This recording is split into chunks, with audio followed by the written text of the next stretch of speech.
Many centuries had passed since the creation of Aurora's heart, the memory star that sang across the galaxy. What began as a monument of remembrance had become a living symbol of unity, not only for Earth, but for countless other worlds that had listened to its gentle light. Humanity had grown far beyond its old blue planet. New colonies sparkled across the Milky Way, each carrying a small crystal of golden light, tuned to the frequency of Aurora's heart. These crystals were called remembrance seeds, and every child on every world learned their meaning. They were not tools of power nor signs of conquest. They were reminders that even from sorrow, something beautiful could be born. The children of the light on.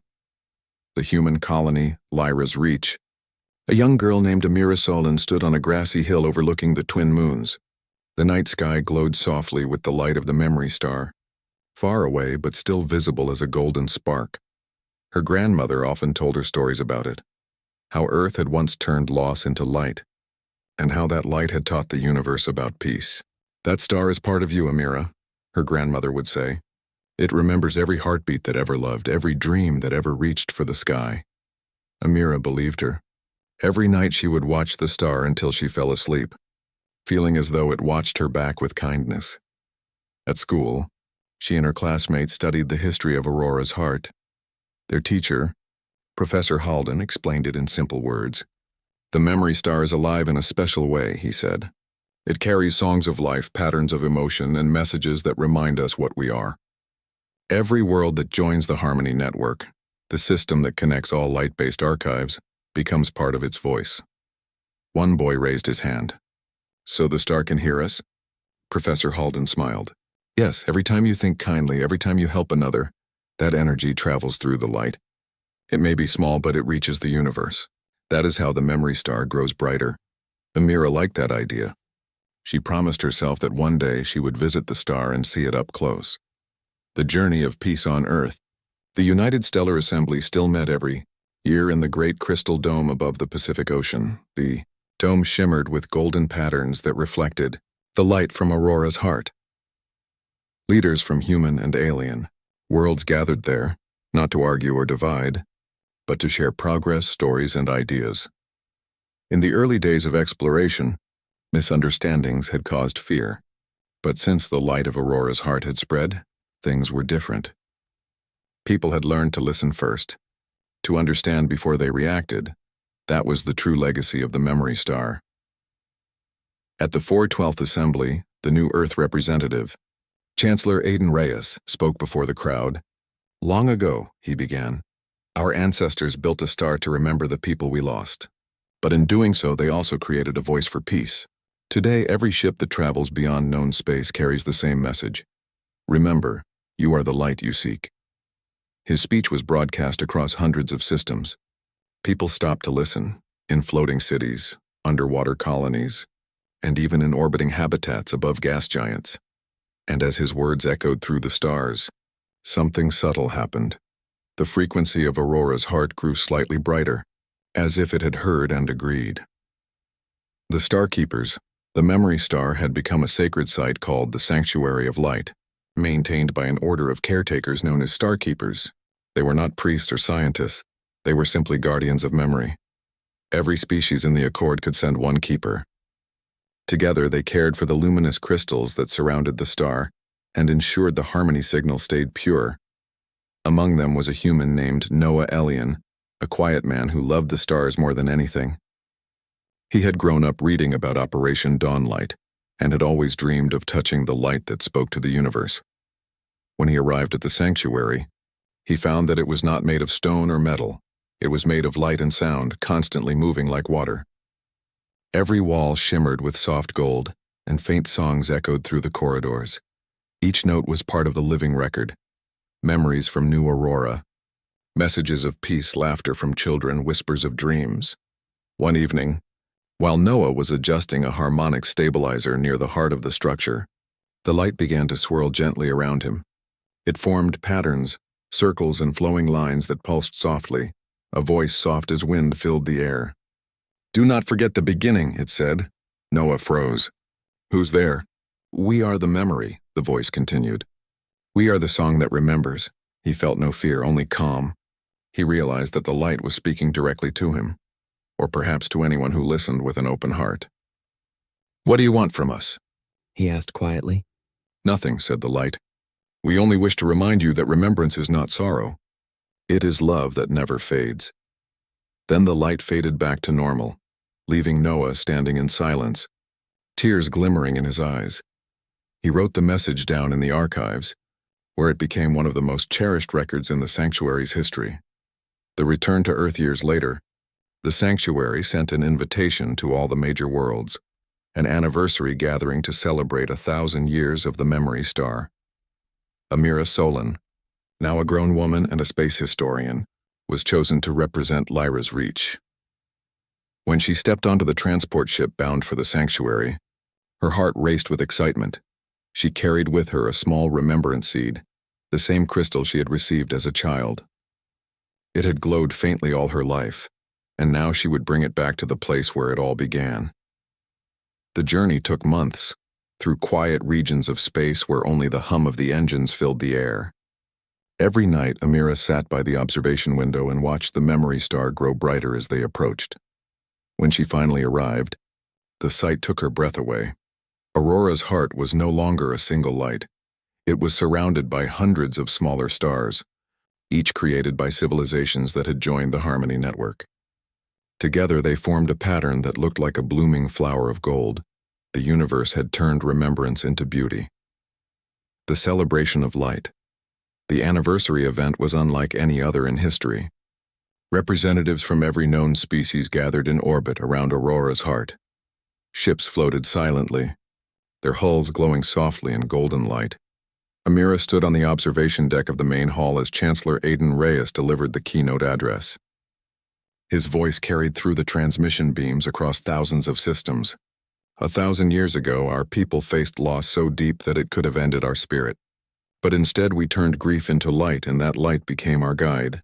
Today we stand together, not as separate worlds but as one family among the stars. The crowd bowed their heads. Even the ships dimmed their running lights for a moment of silence.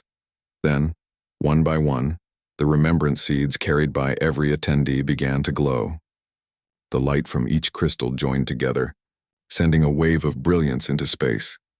It reached Aurora's heart and reflected back, brighter than ever before. For a few moments, the entire galaxy shimmered with golden light, a silent chorus of unity. The new dawn after the celebration, Amira stayed at the sanctuary for a while. She spent her days walking through the luminous halls, reading the old records of Operation Dawnlight, and learning from the Starkeepers. One evening, as she sat by a viewing window, she noticed a faint ripple in the light. The star was changing again, forming new shapes, new rhythms. It was creating another melody. When translated, the message said, "From every memory comes a new beginning." The light of one world can awaken many. Amira smiled softly. She understood. The memory star was preparing to guide explorers even farther, beyond the Milky Way into the unknown. Humanity's story was not ending. It was evolving. Before leaving, Amira placed her remembrance seed into the heart of the sanctuary. The light accepted it gently, weaving it into the living pattern. "For Earth," she whispered, "and for all who dream." The golden waves shimmered in response. The eternal message centuries later, long after even Amira's time had passed, travelers from distant galaxies would find the glowing cluster near Epsilon Lyrae. They would see the shining flower of stars, each one pulsing with harmony, and wonder who had made them. When they tuned their instruments to the right frequency, they would hear a simple message repeating through the cosmic silence. We were human. We loved. We remembered. We became the light. No matter how far the universe expanded, that message remained. It needed no translation. It was the pure language of hope. And in the quiet distance, the memory star continued to sing. Softly, endlessly, a golden voice that reached across time and space. The star that never fades back on Earth.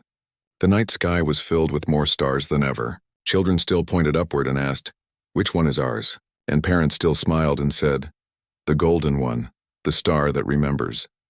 Because even after thousands of years, the light from Aurora's heart still reached the homeworld. It reminded everyone of the time when humans chose peace over anger, creation over destruction, and remembrance over silence. The universe had changed because humanity had chosen to remember with kindness, and so, the memory star, the light that once began as sorrow, became eternal. It no longer belonged to one colony, one world, or even one species. It belonged to the universe itself, a symbol that even in the coldest depths of space, love and memory could shine forever. Final lines. And in I. The great ship ESS Valhalla hung above the skies of Lyrae Prime like a guardian from another age. Its enormous frame sparkled with soft blue lights, and its surface reflected the golden rays of the twin suns. From the ground it looked like a second moon, but one that moved with purpose and grace. For the people below it was a miracle. For centuries they had only dreamed of the world called Earth, the birthplace of all sentient life. They thought it was only a legend, a story to comfort children during dark times. Yet now, that legend had taken shape and cast its shadow across the clouds. All through the night no one slept. The streets of Lyrae Prime filled with people looking upward, whispering to one another. Some cried softly, others smiled for the first time in years. Even the old priests who had long stopped believing in anything found themselves kneeling with their faces turned toward the heavens. The Valhalla did not move for hours. It remained still, silent, as if watching.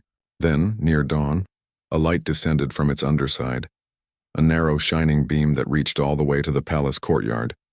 King Ilarion and his council stood waiting. Soldiers had gathered too, though their weapons were lowered in respect rather than fear. The people had been told to stay calm. Whatever came from that light, it was not an enemy, it was hope. Slowly, from within the beam, a small craft appeared, a shuttle with smooth silver wings that glowed faintly as it descended. It landed gently on the marble courtyard, stirring only a soft breeze. The side opened and 3 figures stepped out. They were human. The first was a woman wearing a dark blue uniform lined with silver. Her posture was calm but strong, her eyes clear and bright. Her hair, tied neatly at her neck, shimmered like copper under the sunlight. Behind her were 2 others, one tall and quiet, the other carrying a small metallic case that hummed softly. The woman looked around for a moment, taking in the view of the great palace, the towering spires and the watching faces. Then she smiled. Not a proud smile, but a kind one, full of quiet warmth. "I am Captain Mira Solon, commanding officer of the Earthship Valhalla," she said, her voice steady and clear. "We received your distress call. We come in peace." King Ilarion stepped forward slowly. His robes shimmered in the sunlight and his voice trembled slightly as he spoke. "Captain Solon," he said, "if you are truly from Earth, then you are welcome here more than words can say. Our people have waited generations for a sign. You are that sign." Mira nodded gently. "We are from Earth," she replied, "and if what our scanners show is true, your world is in great danger. But we did not come to conquer or command. We came to help." The king bowed deeply, his hand pressed over his heart. "Then you have already given us more than we dared to hope for." The people watching from the balconies began to cheer softly. The sound grew until it echoed across the city like a song. For the first time in centuries, the word Earth was spoken not as a legend, but as a promise. The meeting of worlds. Inside the palace, the council gathered once again, this time with new guests. The air was filled with quiet excitement. The humans moved gracefully, their uniforms simple yet elegant. Every step they took seemed to carry both confidence and compassion. Captain Mira placed a small device on the table. A soft blue light appeared above it, showing a 3-dimensional map of the galaxy. The glowing lines shifted and pulsed, showing the spreading darkness, the umbral veil. "This is what we detected from orbit," Mira explained. "The phenomenon you call the veil has already consumed hundreds of systems. It feeds on energy, not in a physical way, but through something deeper. Resonance, life force, emotion. It drains the natural harmony of living worlds." The counselors leaned forward, their faces pale with awe.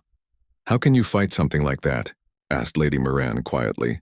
"We cannot fight it as one fights an enemy," Mira said, "but we can restore balance. Our ancestors faced something similar long ago. They learned that light, not just physical light, but the unity and will of living minds, can resist the pull of such darkness." She paused, looking at each of them in turn. "That is why Earth returned. We heard your signal. Your voices carried not just fear, but faith. That faith reached us across the stars. King Ilarian's eyes filled with quiet tears. "We thought we were forgotten," he said. Mira smiled softly. "No child of Earth is ever forgotten." Those words seemed to touch something deep in the room. Even the old generals who had long given up hope found themselves standing a little taller. The power of the Valhalla. Over the next few days, the humans worked closely with the Ilarian scientists and engineers. The Valhalla released small drones that glided through the sky like glowing birds.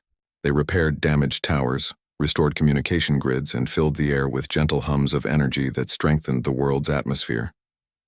The people watched in amazement as the skies began to clear. The gray clouds that had hung over Lyri Prime for months slowly faded, replaced by blue light and warm sunshine. Flowers began to bloom again along the palace gardens, and the rivers shone like crystal.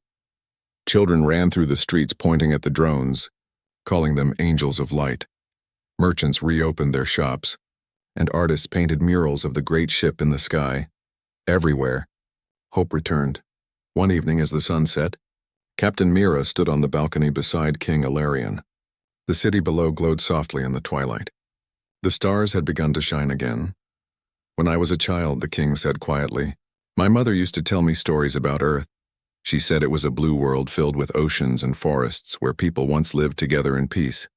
I never thought I would meet anyone from there." Mira looked up at the stars. "Earth still lives," she said. "Our oceans still move and our forests still sing.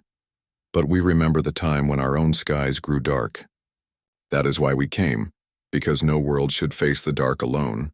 The king smiled faintly. "Then you are not just our saviors," he said. "You are our reminder that the light never truly dies." The children of Earth, as days passed, more humans arrived on the surface. They brought medicine, food, and new knowledge. They taught the Ilarian healers how to use light-based energy to strengthen the sick. They helped rebuild the great library that had been destroyed years ago, filling it with both human and Ilarian records. The people began calling them the Starborn, a name spoken with love and admiration. Mira spent much of her time visiting the cities and speaking with the citizens. She did not act like a ruler or a conqueror. She listened. She laughed with children and shared stories of her own world. She spoke of mountains covered in snow, of rain that sang against windows, and of the first dawn humanity saw after their own dark age. Everywhere she went, she inspired hope. At night, the Valhalla glowed softly above, sending peaceful waves of energy across the planet. Scientists said it was adjusting the world's magnetic field to protect it from the spreading veil. But to the people, it felt like the ship was singing, a low, comforting song that made their hearts calm. A message beyond the stars one evening. Deep within the ship's command deck, Mira stood before the main console. The galaxy map shimmered in front of her. The shadow of the veil continued to spread across the outer systems. Though Lyri Prime was safe for now, she knew others were not. Her first officer, Lieutenant Kale, spoke softly. "Captain, do you believe we can save them all?" Mira looked at the glowing stars. "Not by force," she said, "but by hope. The light of one world can reach another. If the people of Lyri stand strong, their unity will spread. That's how humanity rebuilt itself centuries ago. That's how we'll all survive again." Kyle nodded. "Then Lyri will be the first light in a new dawn." Mira smiled faintly. "Exactly." She sent out a message from the Valhalla, broadcasting across the galaxy. It was short, simple, and filled with warmth. "To all who hear this, once we are from Earth, if your world falls into darkness, do not lose hope. The stars are listening. We will come." That message spread far and wide, carried on the same beacon waves that had once brought the humans to Lyri. Across the galaxy, other fading civilizations heard it and lifted their eyes in wonder. The legend of Earth began to rise again. The dawn of light weeks later, Lyri Prime shone brighter than ever. The once failing power systems now glowed with clean, stable energy. The crops grew, the air felt fresh, and the people walked with pride. The veil still loomed at the edge of the galaxy, but its approach had slowed as though uncertain. At the heart of the city, a grand ceremony was held. The Ilarian people gathered beneath banners of silver and blue, the colors of Earth. King Ilarian and Captain Mira stood side by side as the first alliance of light was declared. It was not an empire or an army, but a promise, a union of worlds standing together. As the people cheered, Mira looked up at the Valhalla in the sky. Its engines shimmered like a heartbeat. Somewhere deep inside, she knew this was only the beginning. The stars were waking again, and this time they would sing together. The suns rose softly over Lyrae Prime, painting the silver towers with golden light. The city that once slept under clouds of despair now woke with songs and laughter. Merchants reopened their shops. The air smelled of baked bread and blooming flowers, and the great bells of the palace rang with a melody of hope. Above, the ESS Valhalla floated silently, like a guardian star. Its silver hull caught the morning light, casting a gentle reflection across the ocean. The people had grown used to its presence, but they still looked up every day, grateful. For them, the battleship was more than a ship. It was a symbol of life returning to the galaxy. Yet not everyone shared in the peace. Beyond the cities, in the distant mountains, messengers from other worlds had arrived. Some came in small ships, their hulls damaged from long travel. Others came by old transmitters that crackled with broken voices. The message was always the same: help us. The shadow has reached our skies. The veil is here. Captain Mira Sullen listened to each message carefully. She never interrupted, never looked away. Her heart grew heavier with every plea. The galaxy was vast, and though Earth had returned stronger and wiser, even Valhalla could not be everywhere at once.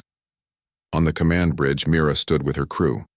Around her, holographic stars flickered, showing worlds slowly fading into darkness. Lieutenant Kale spoke quietly beside her. "We've received distress calls from 8 more systems, Captain. 2 of them are on the edge of the Veil's reach." Mira's eyes softened. "And the others?" "Gone silent." The bridge grew still. After a moment, Mira turned to the main console. "Prepare a link to the Ilarian Council. We must meet with the king at once."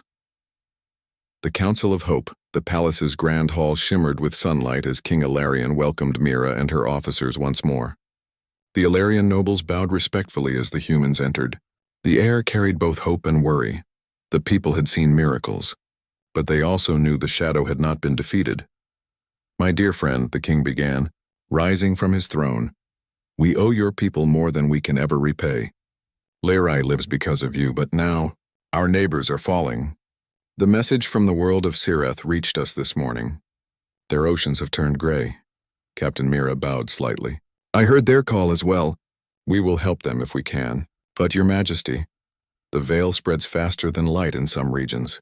If we move one ship to help one world, 10 more may fall before we return," the council murmured in fear. Lady Mirren spoke softly. "Then what can be done? We cannot simply wait." Mira looked around the room, her expression calm but determined. "The veil feeds on despair and disunity. It grows stronger where people lose hope. But unity creates light. It weakens when hearts stand together." She turned toward King Ilarian. "Your world found hope again, and already the veil around your system has thinned. That is proof. The answer is not only in ships or weapons, it is in the hearts of people." The king leaned forward, thoughtful. "You mean to say, if the kingdoms unite, they could resist it?" "Yes," Mira said firmly. "When Earth fell into darkness long ago, it was unity that saved us. Not armies, not strength. Just the will of people to believe in one another again." The room grew silent. The idea was simple but powerful. King Ilarian stood. "Then I will summon the rulers of the remaining kingdoms. They will come here to Lyrae Prime. If the light of unity can save us, we shall find it together." Mira smiled softly. "Then this world will become the heart of a new dawn." The Gathering of Kingdoms. Over the next weeks, ships from every surviving kingdom arrived at Lyrae Prime. Some were grand and shining.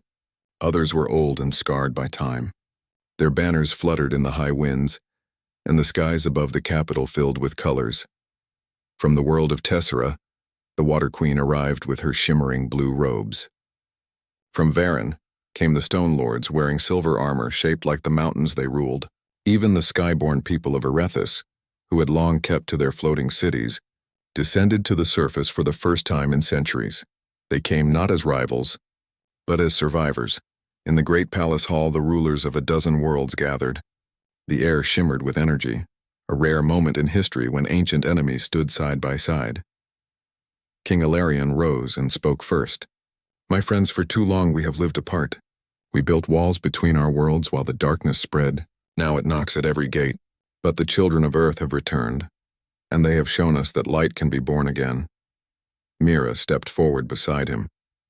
The shadow is vast, yes, she said gently, but not endless. The light of one world can awaken another. The light of many can drive back the night itself. The room filled with whispers. Many wanted to believe her, yet doubt lingered. A tall ruler from Tessara asked, "And if we fail? What if our unity is not enough?" Mira looked at her with quiet strength. "Then we will fail together, not alone. But I believe we will not fail, because the moment you stand together, the shadow begins to fear." Her words echoed through the hall. For a moment, there was silence, and then, one by one, the rulers placed their hands over their hearts in agreement. The Alliance of Light was born that day, not through power, but through courage. The plea for the galaxy with the Alliance formed. The Valhalla became the voice of hope for the entire galaxy. From its decks, Mira recorded a message to be sent across the stars. A message not just to those who could hear, but to any who still lived in the fading light. Her words were simple. "To all who remain among the stars, this is Captain Mira Solon of Earth's ship Valhalla. Do not surrender to the dark. You are not alone. The kingdoms of Lyrae stand with you. Together we will bring back the dawn."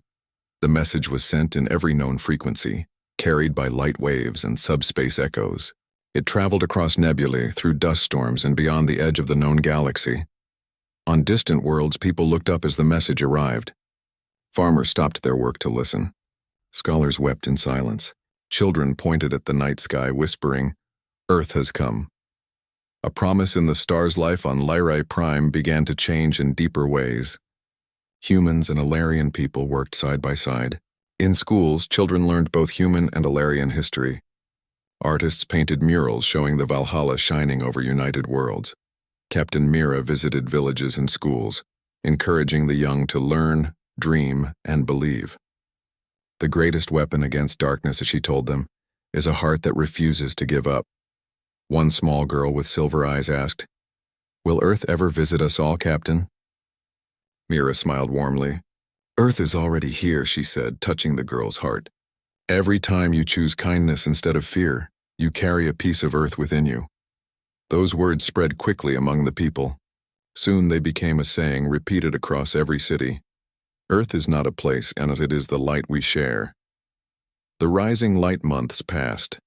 The Alliance of Light grew stronger. Ships from different kingdoms began patrolling together, carrying aid and supplies to suffering worlds. They were not soldiers.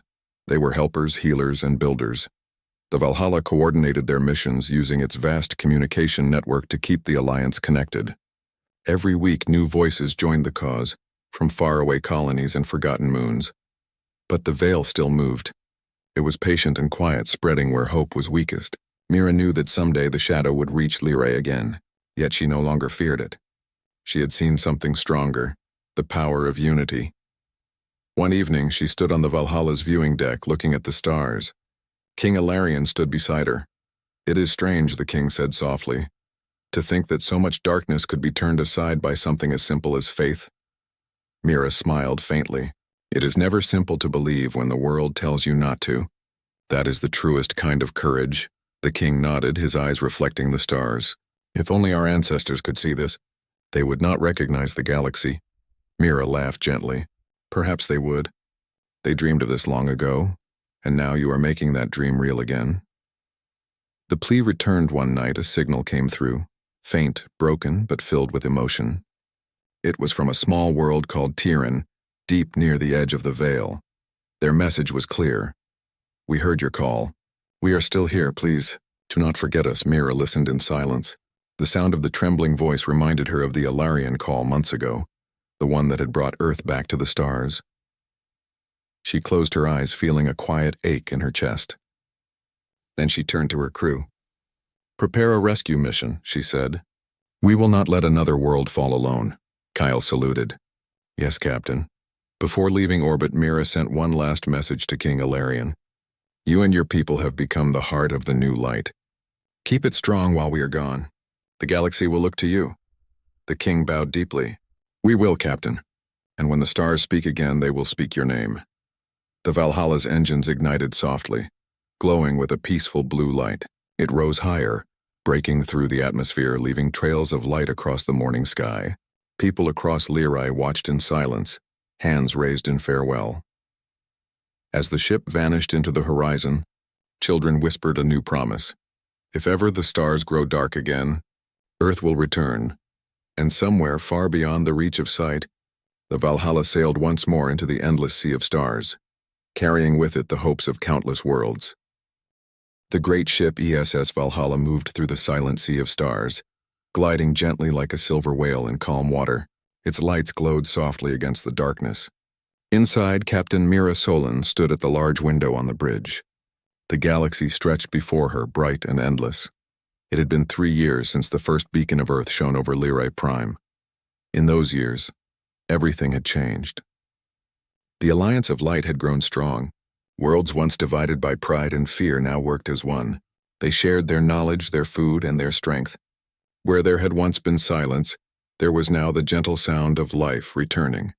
Yet Mira knew her mission was not finished. Many distant colonies still lay beyond communication. Some worlds had not yet heard Earth's call. Somewhere out there, the veil still lingered in quiet corners of space, not as a threat of war, but as a memory of sorrow and isolation. Her duty was to reach them. Not to fight, but to remind them they were not alone. The journey beyond the edge. The Valhalla's engines hummed softly as the ship entered the outer spiral, a part of the galaxy few had ever seen. Stars here shone differently, dimmer but peaceful. Some of the crew whispered that this was the border between light and the unknown. "Captain," said First Officer Leon, looking at the sensors, "we are receiving a faint signal ahead. It's old, possibly thousands of years." Mira's eyes lifted from the star map. "Play it." A soft, broken melody filled the bridge. It was not a voice, but music, calm and slow like a lullaby carried through time. The tune was simple yet full of longing. Leon frowned. "This doesn't match any known Alliance code," Mira smiled gently. "It's not a code. It's a message. Someone is still waiting." She gave the order to follow the sound. For 3 days they followed the melody through dust clouds and dim stars. Finally a small planet appeared, covered in silver forests and misty rivers. The scanners showed signs of life, but no technology. Mira and a small landing team descended to the surface. The forgotten planet, the world was quiet. Gentle wind moved through tall trees that shimmered with crystal leaves. Streams ran between glowing stones and birds with blue feathers sang from branches. It was beautiful, untouched by war, untouched by sorrow. As Mira stepped down from the shuttle, she saw small figures watching from a distance. They were people, not human exactly, but not entirely alien either. Their skin was pale like moonlight and their eyes glowed faintly. One of them stepped forward. It was an old woman dressed in white robes. Her expression was calm and kind. "Welcome, traveler of the light," she said softly. "We have waited long for your return." Mira bowed respectfully. "You know of us?" The woman nodded. "Long ago, our ancestors spoke of beings who brought warmth to the stars. They said that one day the light would come again." Mira looked around. The forests shimmered with faint energy. She could feel the same peaceful power that came from Earth's crystals. "You have kept your world safe," Mira said with admiration. "You lived in harmony," the woman smiled. "We did not fight the darkness.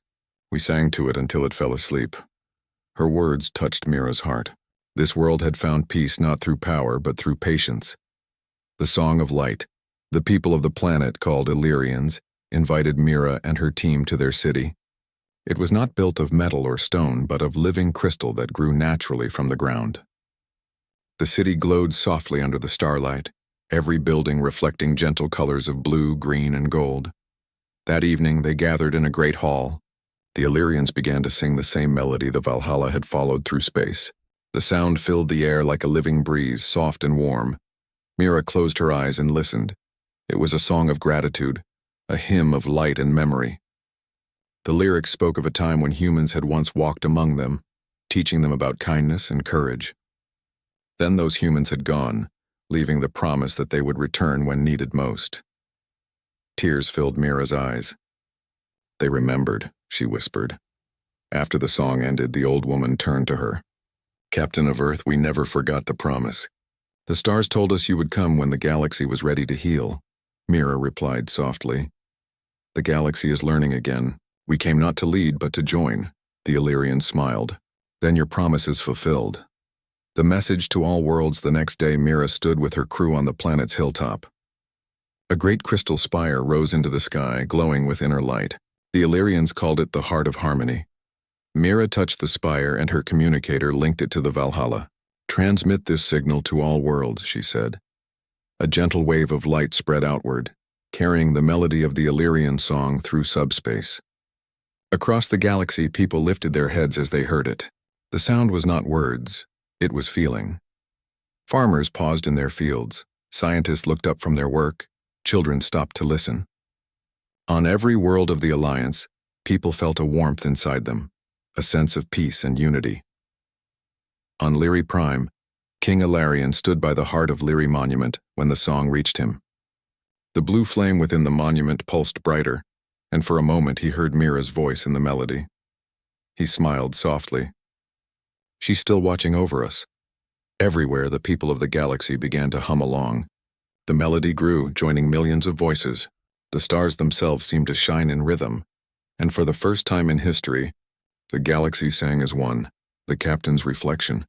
That night, back aboard the Valhalla, Mira recorded her final log entry. Her voice was calm and full of quiet pride.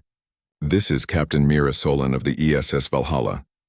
The mission that began with a call for help has become something greater. The worlds once divided by distance now share one melody. Earth's promise has been kept, not by power but by compassion. She looked out the window at the stars. They seemed to shimmer closer than before, like living beings breathing in harmony. When we first came, the galaxy was full of fear. Now it is full of light. The veil has faded, not because we destroyed it, but because we remembered who we are. We are not conquerors. We are caretakers of hope. She paused, her eyes soft. If this message ever reaches Earth again, tell them the stars are alive. Tell them the children of the galaxy have found their voice. The darkness has learned to listen, and the stars have learned to sing. She closed the log gently. A farewell to the stars before the Valhalla departed the Illyrian system. Mira visited the old woman one last time. You are leaving, the elder said, smiling knowingly. Yes, Mira replied. There are still more worlds to visit, more hearts to awaken. The woman placed her hand over Mira's heart. Then take our song with you. Wherever you go, it will remind others of peace. A small crystal pendant formed in her palm, glowing faintly. She handed it to Mira. This will never dim as long as kindness lives. Mira accepted it with gratitude. Thank you. Your world has given us more than we could ever repay, the woman bowed. We are all children of the same stars. With that, Mira and her crew returned to their ship. The engines came alive, soft and steady. As the Valhalla rose above the planet, the Illyrians looked up and began to sing once more. Their voices echoed across the night, joining the hum of the ship's engines. The stars shimmered like diamonds in response. The legacy of Earth years passed. The Alliance of Light became a federation of peace. The children of Lyri, Tyron, and Illyria grew up under skies filled with friendship and discovery. New ships traveled between worlds, not battleships, but carriers of learning and art. They spread stories, music, and understanding. In every new city, a monument stood, a glowing circle symbolizing Earth and unity. Beneath each one were inscribed the same words, "Light shared is never lost." Scholars spoke of Captain Mira Solon as a symbol of courage and gentleness. Her name became a song, sung in schools and festivals. But Mira herself had vanished among the stars. The Valhalla's signal was last recorded traveling toward the outer rim, where new galaxies waited. Some said she continued her journey, spreading light to worlds beyond known space. Others believed she had become part of the stars themselves. The Song of the Stars one quiet night on Lyri Prime. Many years later, a child stood by the heart of Lyri Monument. He looked up at the sky and whispered, "Do the stars still sing?" His grandmother smiled and replied, "Listen closely." The boy closed his eyes. The night was calm, but after a moment he heard it. A faint hum, like distant music carried by the wind. It was the same melody that Mira had sent years ago. The song of the Illyrians, the song of Earth, the song of unity. The stars shimmered, and the heart of Lyrae glowed brighter. The boy smiled. "Grandmother," he said, "I can hear them. They're still singing." She nodded gently. "And as long as someone listens, they always will." The galaxy slept peacefully under a blanket of light. No wars, no fear, and only harmony. And among the endless stars, a soft voice seemed to whisper, "We came not as conquerors, but as kin. We did not save them, they remembered themselves." And when the stars sang again, they sang in every voice of humanity. The world of Lyrae Prime had changed. Once filled with fear and shadow, it now glowed with calm and strength. The sky was clear, the air soft and bright. The streets were busy with laughter, trade, and rebuilding. The people no longer looked up at the stars with dread. They looked with pride. Above them, the stars no longer seemed distant. They felt alive. The alliance of light, the great union formed between the surviving kingdoms, was no longer just an idea. It was real. Across the galaxy, new beacons had been built. Each one shone with the same signal that Earth once sent to Lyrae, a symbol of hope. But even in peace, challenges came. Captain Mira Solon and the Valhalla had left weeks ago to rescue the small world of Tiran, where the veil had nearly reached the surface. Without the ship in orbit, many feared that Lyrae would again fall into uncertainty. Yet King Ilarion Vareth refused to let fear return. "We will not depend on Earth alone," he told his council. "They gave us light, but it is our duty to keep it burning." And so began what people later called the Dawn of Unity, the time when the kingdoms of the galaxy learned to stand together. The Council of the New Lighten, the heart of Lyrae Prime's palace. The great council chamber was filled once more. Holograms shimmered around the table, showing faces from distant worlds, leaders of other kingdoms joining through long-distance communication. King Ilarion looked around with pride. "My friends," he said warmly, "we stand in a new age.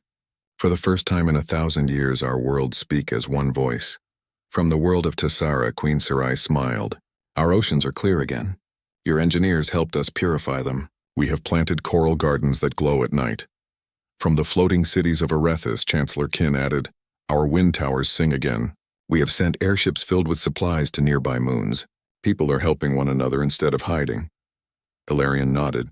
"That is the strength Captain Mira spoke of. It is not power, it is care. When one helps another, the veil loses its hold." The council members agreed, but as they spoke, the room dimmed slightly, and one of the communication crystals flickered. A new image appeared. A tired, pale-faced governor from a mining moon near the veil. "My lords," he said softly, "our sensors show the darkness stirring again at the edge of space. We are afraid it may reach us soon." The council fell silent. Ilarion took a breath. "We cannot send the Valhalla, but we can send hope. We will send aid ships from every world that can spare them. Together we will protect your people." The governor's eyes filled with tears. "Thank you, my king. You give us more than light. You give us courage." When the image faded, Ilarion turned to his advisors. "Prepare the fleet," he said. "Let this be the first true mission of the Alliance." And with that, the first fleet of light was born, ships not built for war, but for healing and rescue, the builders of hope. The weeks that followed were full of work. All across Lyrae Prime, hangars glowed with new life. Engineers, both human and Ilarion, worked side by side, building small vessels powered by clean energy from Earth's designs. They were sleek and simple, painted white and silver, with symbols of the Alliance marked on their wings, a circle of many stars joined by a single shining thread. Children gathered at the shipyards to watch the workers. They cheered every time a vessel rose into the air, its engines humming like gentle music. In the center of the city stood a tall monument, a crystal tower shaped like a flame. It was built using both Ilarion crystal and human alloy. Inside it burned a steady blue light that never went out. They called it the Heart of Lyrae. King Ilarion often visited the monument. He would stand before it silently, remembering the day Mira Solon arrived. He missed her calm voice and wise words, but he also knew she would be proud to see what her friends had built. "She said unity would be our shield," he whispered one evening. She was right. Across the stars far away, beyond the edge of safe space, the Valhalla journeyed toward the world of Tiran. The trip had taken longer than expected, for the shadow fields distorted space and time. Inside the ship, Captain Mira watched the stars through the observation window. They looked strange, dim, distant, and cold. Yet she refused to lose hope. Her crew worked silently but with focus. They knew that every action mattered. The Valhalla carried medical supplies, light beacons, and messages of comfort. When the ship finally reached Tiran, they found a world covered in mist. The oceans were gray and the cities quiet. But the people still lived. They had waited, keeping small fires lit through endless nights. Mira ordered her team to deploy the beacons. The blue light spread slowly across the planet, clearing the mist like dawn breaking after a long storm. The people of Tiran came out of their shelters, faces lifted in wonder. For the first time in years, they saw their son again. A young boy approached Mira as she stepped onto the ground. He held a broken lantern. "I kept this light burning," he said shyly. Even when the others went out, Mira smiled and knelt beside him. "You did well," she said softly. "Your small light called to ours. That is how we found you." The boy smiled back. And the moment was simple yet unforgettable. A galaxy awakens while Mira and her crew work to heal Tiran. Her message from earlier continued to travel through the stars. It reached countless worlds. Some were tiny colonies hidden among asteroids. Others were grand civilizations thought to be lost. Everywhere the message went, hearts stirred. People began rebuilding their beacons, sending replies full of gratitude and hope. Back on Lyrae Prime, King Ilarion received hundreds of these messages daily. He spent hours reading them with his council. One came from a distant moon of Varan. "Your light reached us through the dark. We thought we were alone. Now we know we are not. The stars are alive again." Ilarion showed the message to the council and said, "Do you see? The galaxy itself is remembering how to sing." The return of the Valhalla months later, the skies of Lyrae Prime brightened once more as a familiar silver glow appeared. The Valhalla had returned. The people ran into the streets cheering and waving banners. When the ship descended, its engines shimmered like sunlight through water. Mira Solon stepped out of the shuttle to a sea of smiling faces. Children ran forward with flowers and musicians played songs of peace. King Ilarion met her at the palace steps. "Captain Solon," he said with a joyful smile, "you return to a world reborn." Mira looked around, amazed. "You've done all this without us," Ilarion laughed softly. "You gave us the spark. We only kept it alive." That evening, a grand gathering was held. The rulers of every allied world joined in person or by hologram. The palace glowed with warm light. Mira stood on the balcony, speaking not as a commander but as a friend. "When I first came here," she said, "this world was filled with silence. Now I hear songs everywhere. You have proved that light does not belong to Earth alone. It belongs to all who choose to carry it." The darkness cannot survive in a galaxy that believes in hope. The crowd cheered, and the stars above seemed to shine brighter, as if echoing her words. The gift of Earth before leaving again to continue her mission, Mira gave the Alliance one final gift. She revealed a small glowing crystal, the Lumen Core, crafted from Earth's oldest technology. "This," she explained, "is a piece of Earth's heart. It holds pure energy drawn from the harmony of nature itself. If ever your world begins to fade again, place this at the center of your Heart of Lyrae monument. It will keep your skies bright." The king accepted it with reverence. "Earth's light will live here always," he promised. Mira smiled. "And when other worlds are ready, you will share it with them. That is how light multiplies. It grows by giving." The night before the journey. The night before Mira's next voyage, she walked alone through the gardens of the palace. The stars above were clear and countless. She thought of the long journey ahead, hundreds of worlds still in shadow, countless voices waiting to be heard.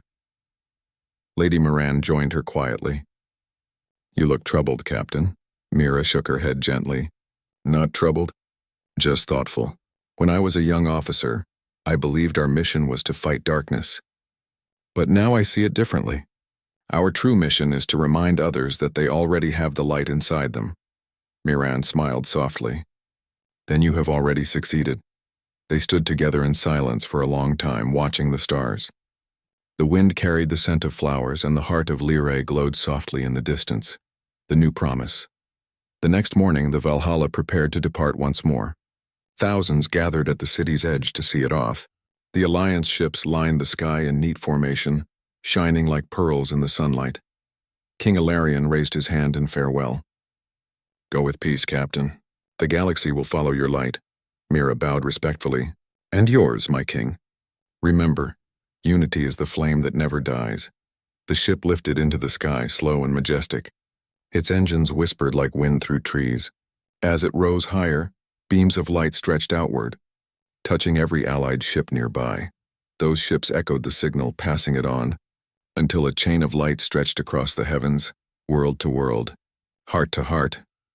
The people below watched in awe as the light spread, wrapping the galaxy in a gentle glow.